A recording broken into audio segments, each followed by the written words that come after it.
welcome to my tree house. My name is Amethyst Star Willow, and welcome. Tonight's reading, our token, is this half heart. There's another piece to this pendant. It's actually two pieces, and there's the other part of the heart, which I don't know if you can see. And each heart has angel wings, but this particular, or each half rather, has angel wings, but this particular one also has a key, and it's rose quartz and lapis lazuli, and I believe amethyst too, because I've made several of these, and I try different things with different ones. But anyway, I believe this one also has amethyst, but there's also, there's other things. But anyway, so back to our token. And the reason for this token is because as I was thinking about what I should ask for this reading tonight, I got, I was pulled to this token, and I got talk about half of discovering the pieces of the heart that are missing, right? The other half of the heart, of our hearts collectively, for this group who that show up here. So this is questions about the missing pieces of our hearts, or what feel like at times missing pieces of our hearts, right? And that doesn't necessarily mean it's love of people, right? It could be love of anything. It's a passion. It's whatever is missing deep inside, right? And how do we get that back? So that's that's what we're doing tonight, universe, and welcome. And if you hear my dogs, just know that our dog, just know that he sometimes, you can hear him snoring. Sometimes he snores. Okay, do you want to come out? And any more, anything else from this particular deck, universe? Wait, let's see. Anything else about our hearts, the missing pieces that would most resonate with our hearts? Okay, so we stop there, and we'll see what that is. And because I'm just that way, bottom of the deck, all right, we'll look at you later. And because I feel like before I even look at that I want some oracle cards. Why are you driving me here? This is not an oracle, but we will see. We will use one of these as if they were an oracle deck. And we will see what you want us to know, universe.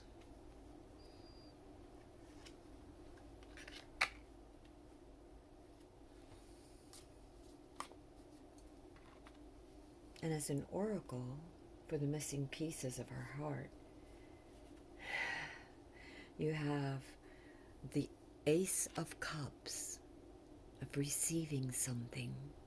So this has to do with receiving something to find the broken pieces of our hearts. And the Ten of Swords, with the swords dropping, being dropped.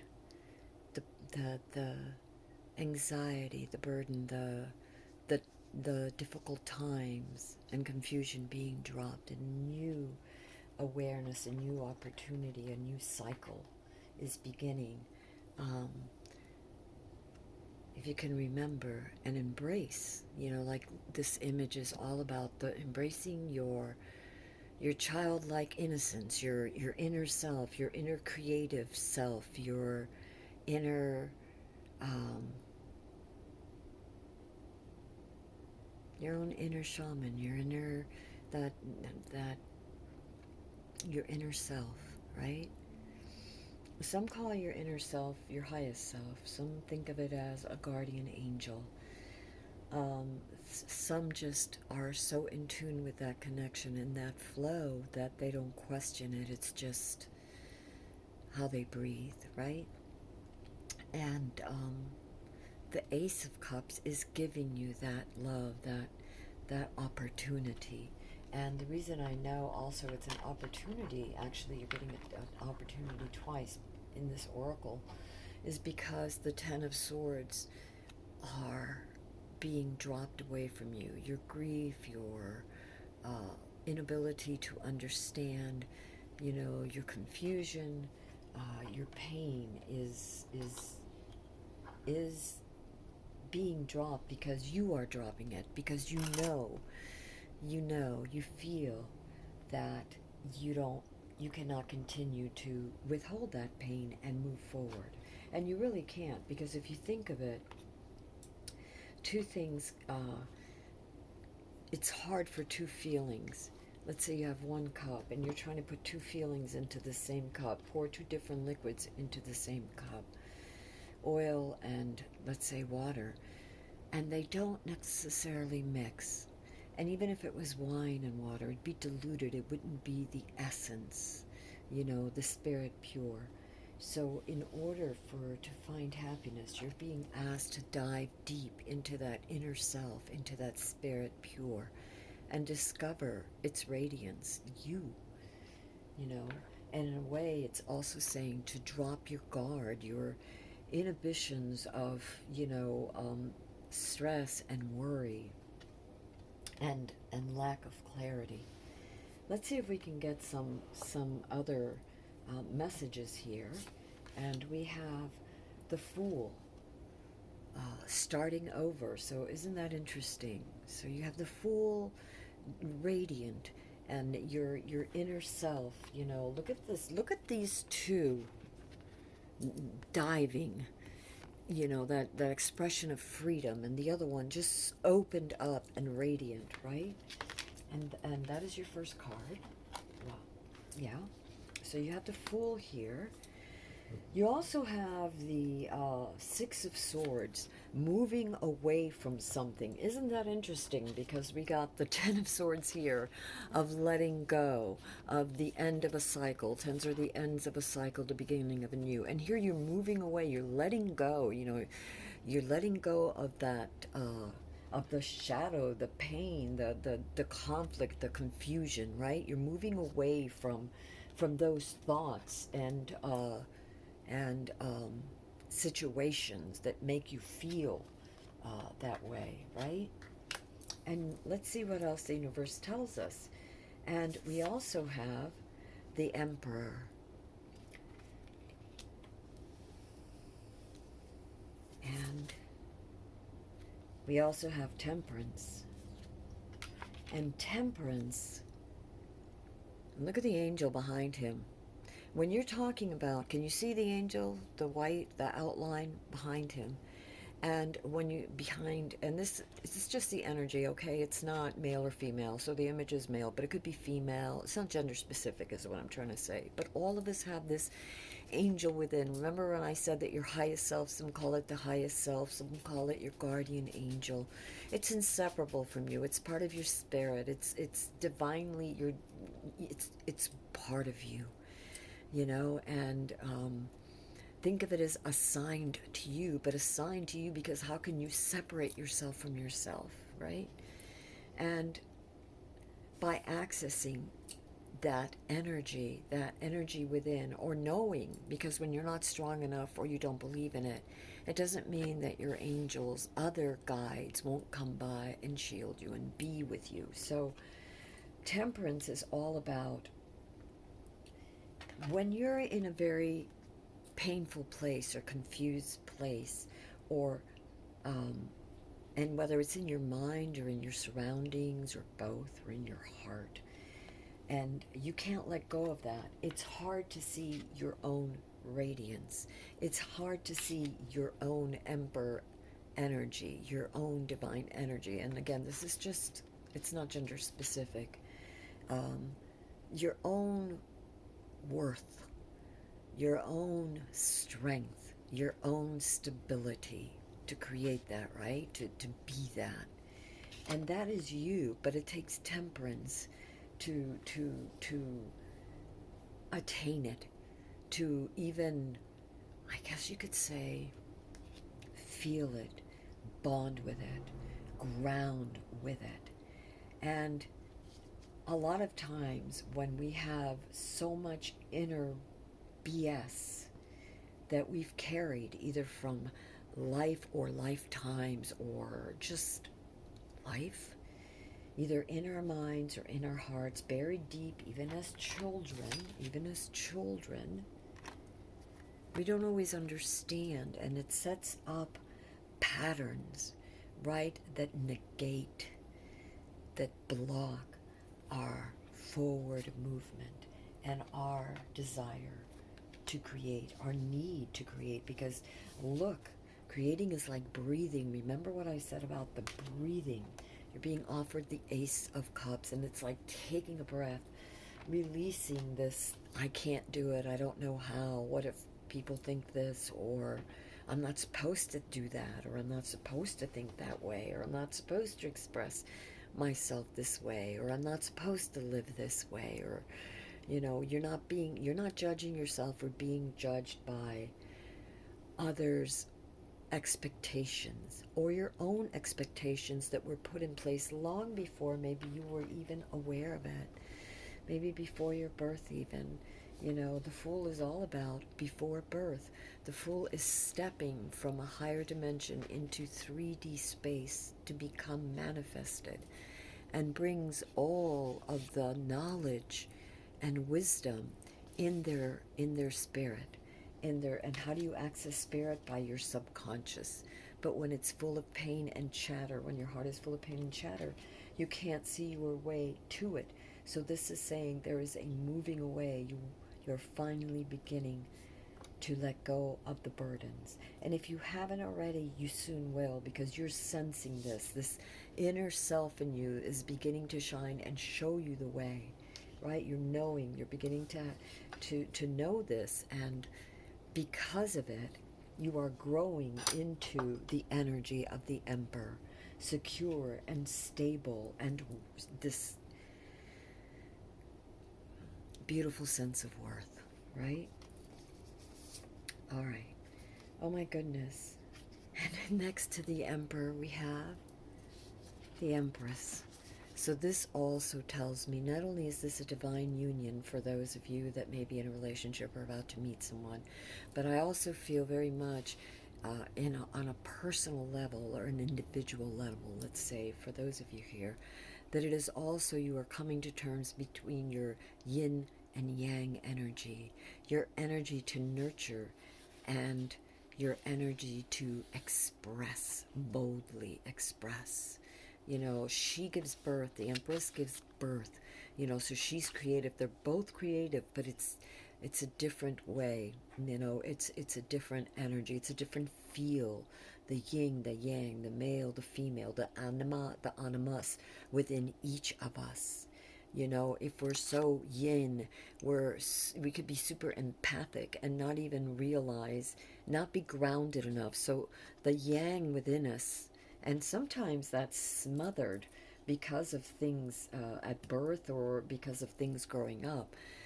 But the yang within us helps to stabilize us, to ground us, to see the reason, to give us that inner strength, to remind us of our worth. And that is within each of us, the male and the female within each of us. So I'm reading it like that.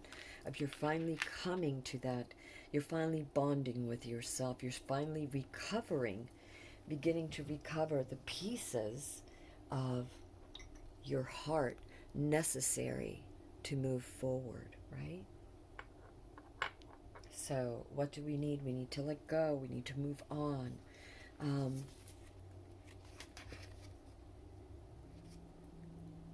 And when you do, your soul, and if you haven't started feeling this already, for many of you do, and the more you do it, the more you'll feel it. Your soul, your inner child begins to celebrate. It begins to express itself and not be so worried about, do I make first rate? Am I perfect enough or good enough or whatever enough? It doesn't matter. You play, you celebrate, you dance. Ingo Swann was, they say, the father of remote viewers, and he, for all the people that he recruited, for 3 days straight, they would dance. They would dance until they felt like they dropped, because his whole thing was that he had to have them so engaged in the right brain so that the inner child could come out. And by being engaged in the right brain, which is creativity, silencing the left brain, which is analytical and always looking for excuses or reasons or explanations, and not allowing the inner child to live, to thrive, to grow, to be, and to express. Okay, so what he found and he discovered was that when the people that he was training could do that, could relax like that, they could really tap into their inner visions, their inner, yeah, their inner vision. And and I feel like that for many empaths and many creatives is your inner worth, your inner senses, your inner self, your true self, your childlike innocence that, society and many others want to squash, right? And that's why you're having the rebirth, the fool.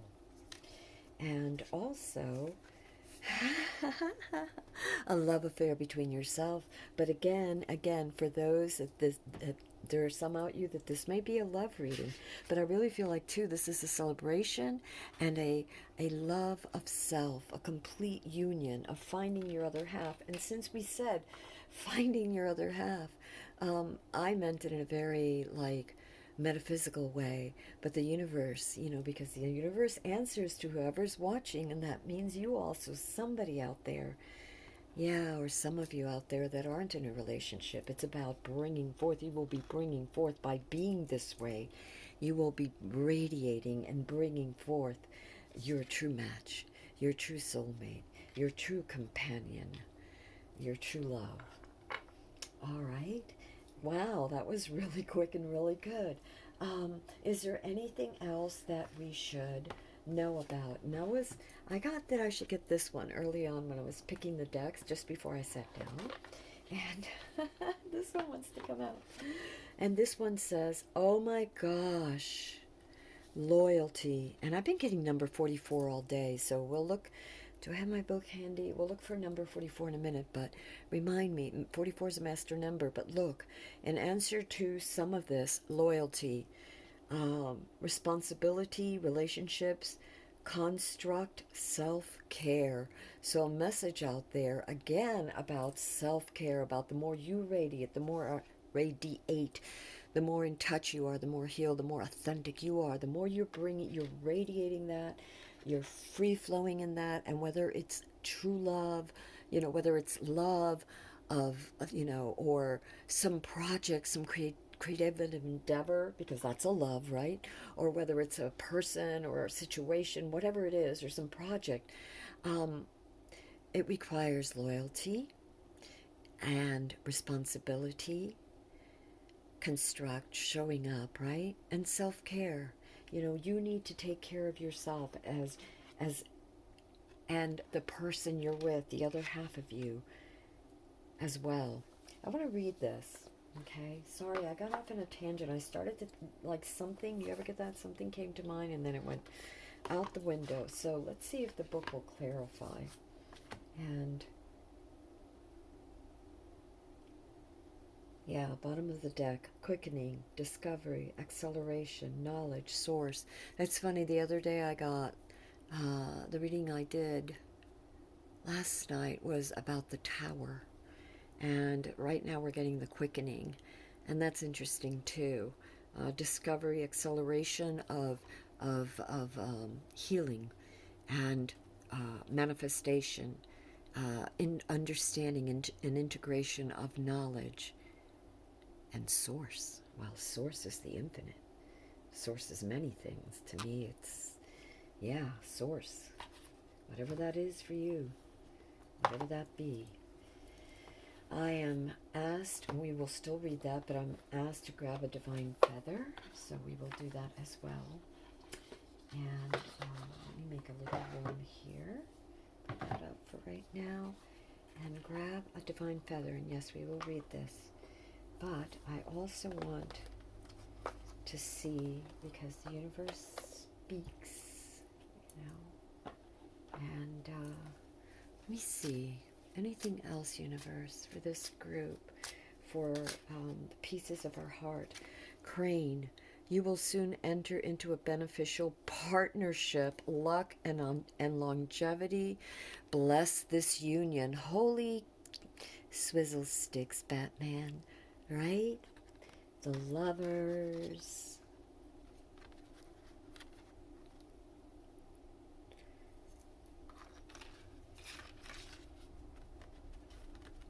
The Empress, the Emperor, and the Empress.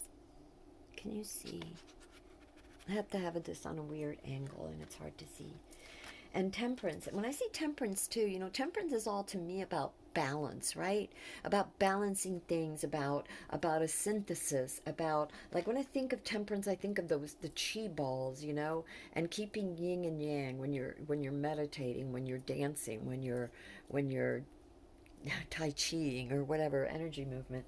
Um, yeah, so that's what temperance is to me. So, like a balance, an inner balance again. It's almost like a dance when I see it, you know, like I see like that perfect harmony where two energies are dancing, you know, like it doesn't matter the dance, but they're in rhythm. Sometimes one pulls this way, sometimes the other, you know, pushes back or pulls, you know, whatever. There's this synergy, this something that's created. And so we got the lovers. We got the crane. You will soon enter into a beneficial partnership, luck and longevity. Bless this union. And it could be union to yourself as well as union to another. So take it as it resonates. And remember, I said I'd read it to you: loyalty, responsibility, relationships, construct, and self care. And whether you are in a relationship with yourself or with others, self care is paramount. Self care is paramount. The more you are mindful of yourself, the more you are mindful of others. Seriously. So, anyway, let's make this very quick. And that is for, it's telling me my storage. So I'll have to look at that in a minute. So hopefully the tape doesn't run out. It says, examine loyalties in order to let go. Let go. Examine loyalties in order to let go and strengthen healthy alliances. The girl is adorned with emeralds, the stone of longevity, of the stone of loyalty. Her faithful canine friend is a symbol of unconditional friendship and goodwill, which relationships need clear examinations. And so this is asking you, which relationships need closer examination and which are worthy of your loyalty? Say thank you for the rainbow of relationships that have come to teach you, for these will be many and sometimes fleeting, but nevertheless beautiful and profound. Loyalty can be a tricky construct and a big responsibility. Sometimes it is good to examine those loyalties that came about in your social circle. Allow the feelings to surface and understand that your loyalty can mean everything or nothing. Are you stuck in certain relationships because of an unwillingness to let go? Which connections make you feel at peace? There may be no need to distance or remove anyone necessarily, but do look closely at your own relationships within the idea of being loyal. So yes, very, very interesting that this has both an inward and an